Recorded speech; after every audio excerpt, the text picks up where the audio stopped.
And the Philippine mining industry has taken steps to be at par with its counterparts in the ASEAN region. This is in preparation for the ASEAN integration next year. Jonathan Llanes tells us more. The country's mining industry is in the process of strengthening its operational efficiency to be competitive in the integration of the Association of Southeast Asian Nations next year.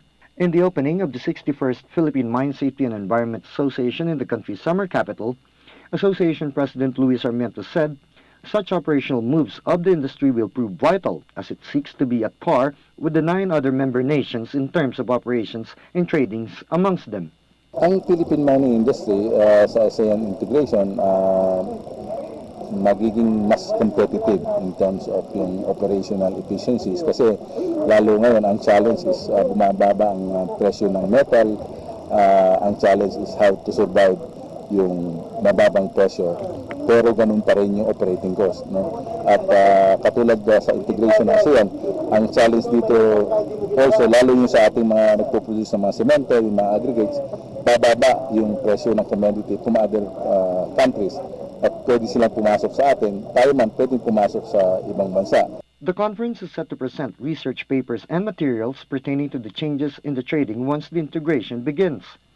This aside from how the Philippine mining industry should prepare for the regional trading positions that will take place as it seeks a regional form of competition between the ASEAN nations under the Free Trade Agreement. Ang sa atin is paano natin masusustain yung ating local employment through the efficiency sa operations ng mga cement plants.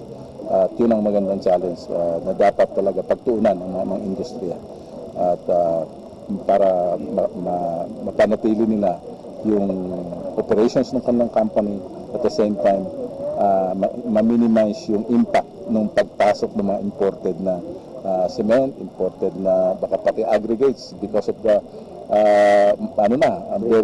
yung free trade medyo gaganda yung competitive na yung presyo nila. So yun yung mga dapat natin tingnan dyan. From the city of Baguio and for the People's Television, Jonathan Llanes.